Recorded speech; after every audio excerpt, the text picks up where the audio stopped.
Have you ever visited a market in Lagos, a place so busy that people hardly have time to stop? Yet somehow, one small wooden cart is always surrounded by a crowd, not because they are giving away free food, not because the soya milk is cheap, but because everybody wants just one thing: Mama Soya's soya milk.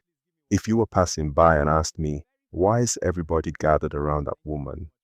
I would simply smile and tell you, ah, it seems you have never heard of Mama Soya, the number one soya milk seller in Lagos. From the very first day she arrived at the market, she was different. She never frowned. She never shouted at customers. She welcomed everyone with the same cheerful greeting. My correct customer, heaven bless your pocket today. Children loved her. Bus drivers greeted her. Office workers bought from her every morning. Students never missed her stand before going to school. People said her soya milk was unlike any other.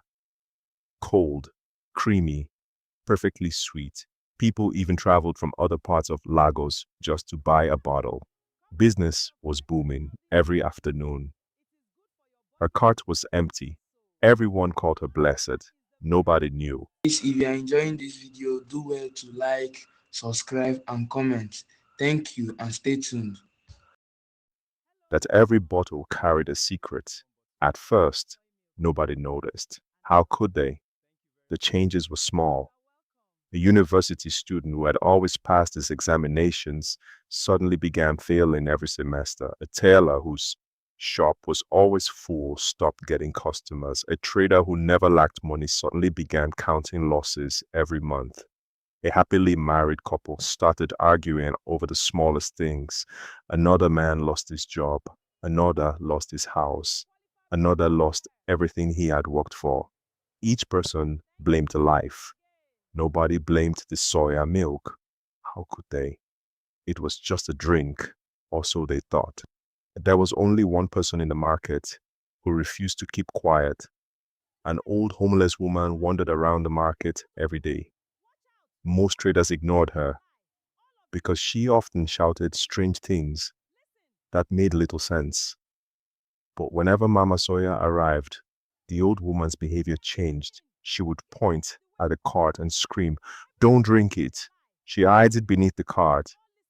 She promised him she would never stop. The bottle, look for the bottle. People only laughed. Ignore her.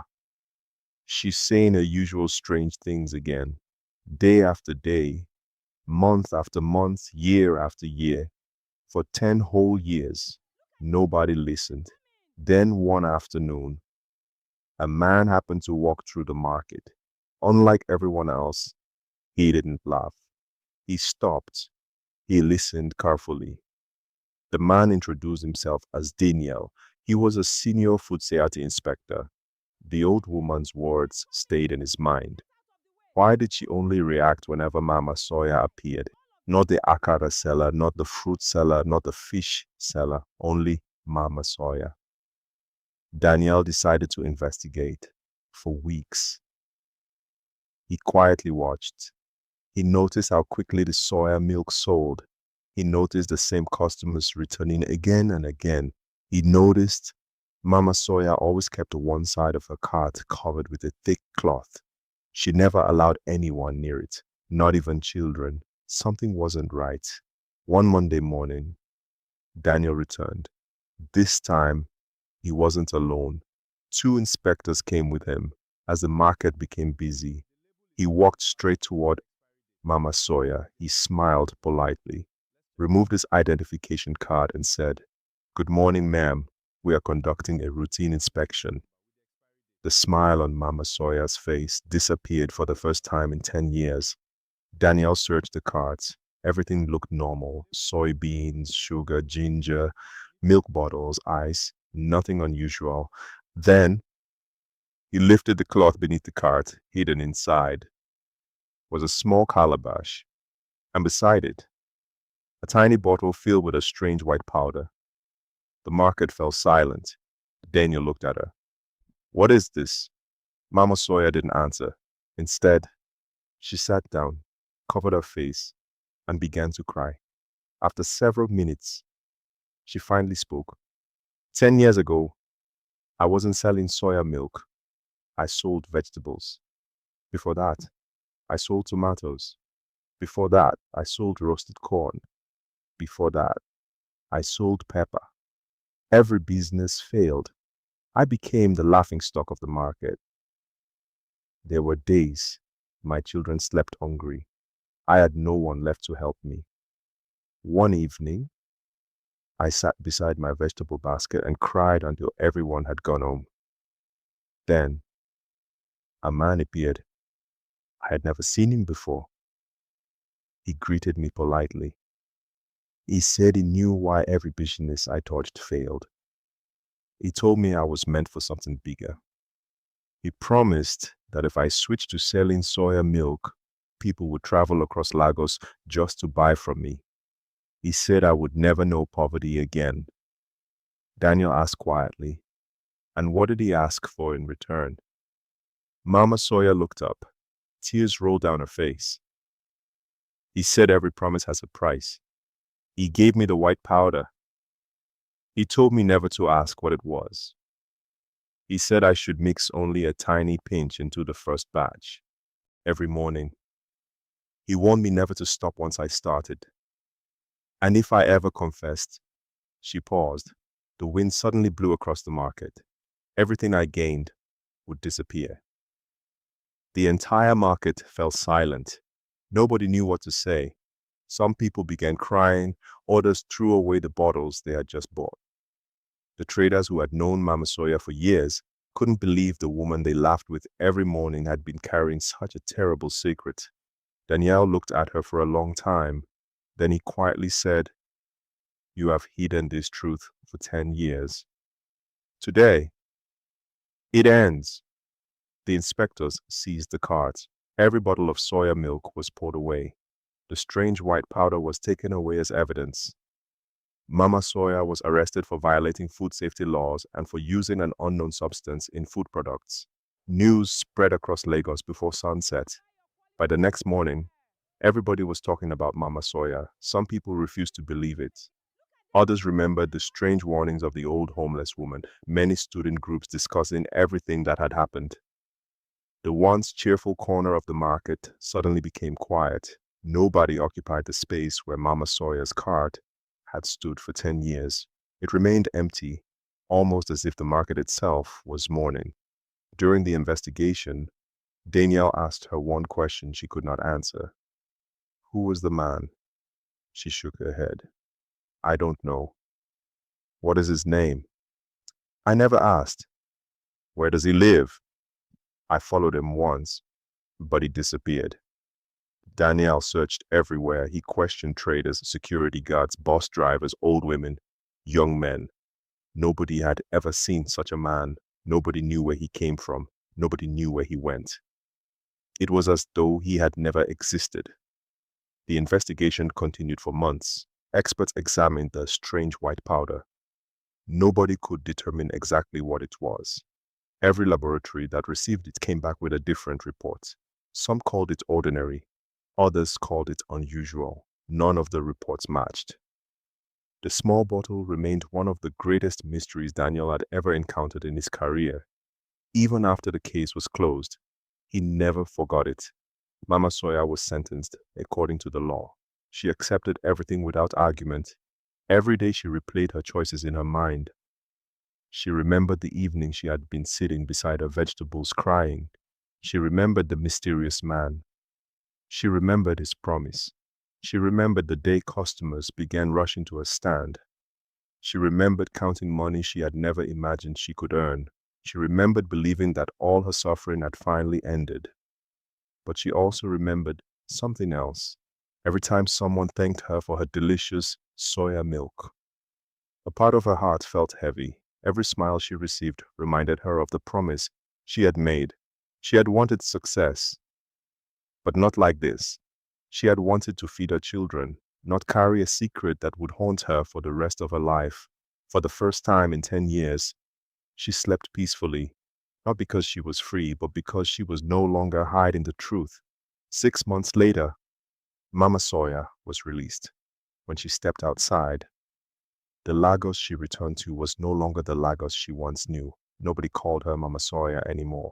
People crossed the road whenever they saw her. Some whispered, others pointed. Children who once ran to hug her now hid behind their mothers. She could not blame them. She carried her small bag and quietly left. She knew she could never return to that market again. She had lost everything, the business, the money, her reputation, her friends, everything. For weeks, she stayed alone. She rarely spoke to anyone. She wondered if life had completely finished with her. One Sunday morning, she walked into a small church in another part of Lagos. She sat quietly at the back. She wasn't looking for money. She wasn't looking for sympathy. She simply wanted peace. After the service, an elderly woman walked over to her. Instead of asking about her past, she simply smiled and said, "Welcome." It was the first kind word Mama Soya had heard in months. She broke down in tears. The elderly woman held her hand. She didn't ask questions. She simply listened. Over the following months, members of the community helped her start again. Someone taught her how to keep proper business records. Someone else helped her rent a tiny shop. Another person donated a small refrigerator. Little by little, hope returned. She no longer wanted quick success. She no longer wanted shortcuts. She only wanted an honest life. She opened a small fruit juice and healthy snack shop. Business was slow. Some days she sold almost nothing. Other days she made just enough to feed herself. But every evening, she locked her shop with a peaceful heart.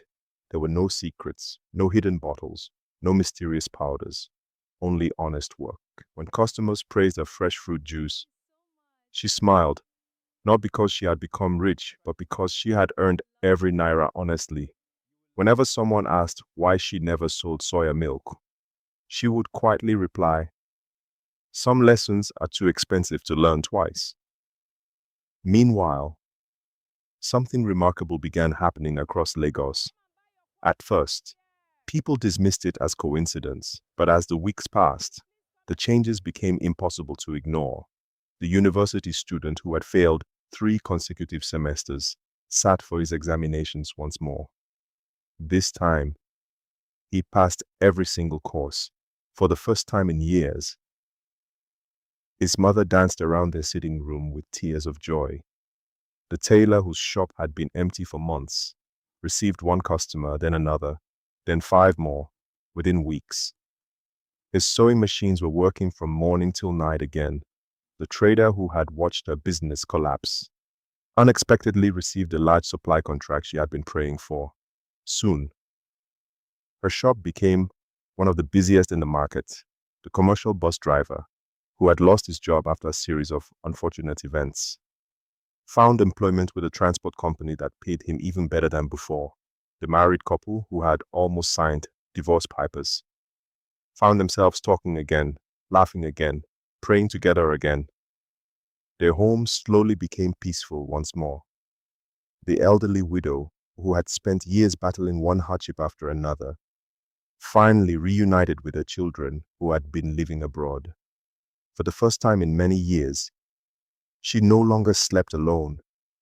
Even the young apprentice who had abandoned his dreams after failing repeatedly returned to his workshop. He completed his training, opened his own business, and employed others.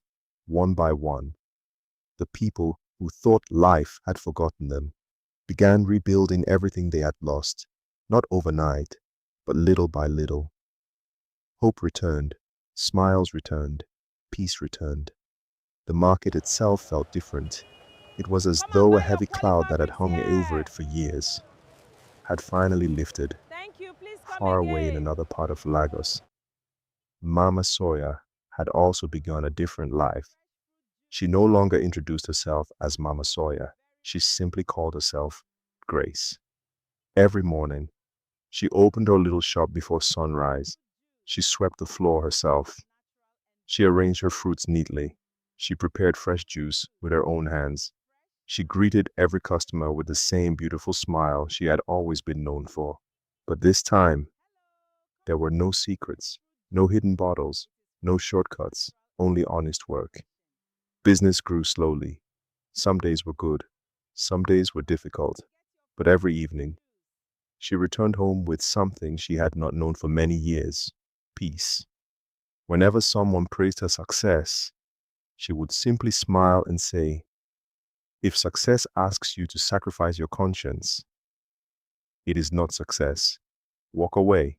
So, if you ever visit any busy market in Lagos and you see a crowd surrounding one particular seller, remember, popularity does not always tell the whole story. Never let excitement replace wisdom. Never let desperation convince you that shortcuts are worth taking, because every shortcut comes with a price, and sometimes that price is far greater than the reward. Mama Soya learned that lesson the hard way. The people who suffered eventually found hope again, and Mama Soya herself was given another chance. Not because the past could be erased, but because every new day gives us an opportunity to choose a better path. This story may be fictional, but its lesson is real. No amount of success is worth losing your integrity. I am your storyteller. Thank you for staying with me until the very end. If you enjoyed this story, don't forget to like this video, subscribe to the channel, and share it with someone who loves African stories. Until our next tale, stay safe, stay wise, and remember, every smile has a story, but not every story ends the way you expect.